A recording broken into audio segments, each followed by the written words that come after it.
sales compensation is important. They quotas, I think people get that, but they get stuck in their day jobs. So how do you get people's attention to say, okay, it's July, we need to really be doing this? How to get people bought in? Because there are so many people in my experience that get brought in from sales, finance, HR, right? And it's sort of a tribe you have to bring together. And sometimes that's a challenge. I don't know if you share that or have any tricks of the trade of how to get them engaged early.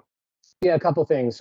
Number one, there's a tone at the top that at the executive level that needs to be there, and for folks to understand, this is critical. At the end of the day, if sellers aren't motivated, if they don't understand their comp plans, if they don't understand how they're paid, then the entire financial plan is at risk. So that actually to me is pretty easy, making sure you get people's attention. But the other way we make sure we get the attention is we have a regular cadence of reviewing what's happening with sales compensation throughout the year. That was a process we started a couple of years back. We had some administrative struggles. And we put that in place as just a way to monitor what was happening. What were we hearing from the field? Were there administrative challenges?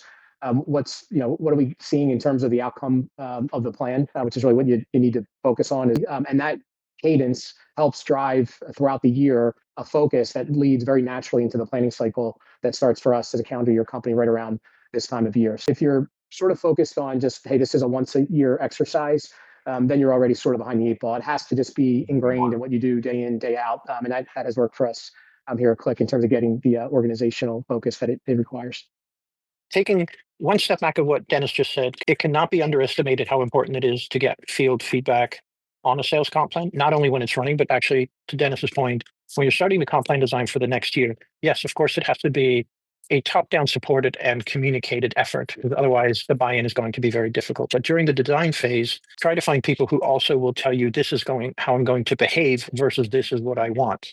We're standing in between a strategy and a salesperson that actually does the work.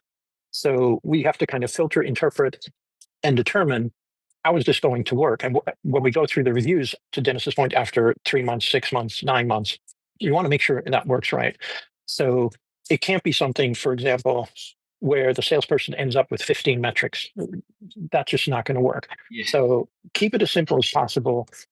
Every VP, especially if you have multiple product VPs who are trying to influence the direction and the strategy, the core behind it, and this is our job when you're doing plan design, is keep it as simple as possible while driving the right behavior. And at the same time, to Dennis's point, monitor, monitor, monitor. I cannot say it enough that people often think comp plan and incentive comp is always backwards looking. Yes, the result is backward looking, but you can actually use it to forward look as well.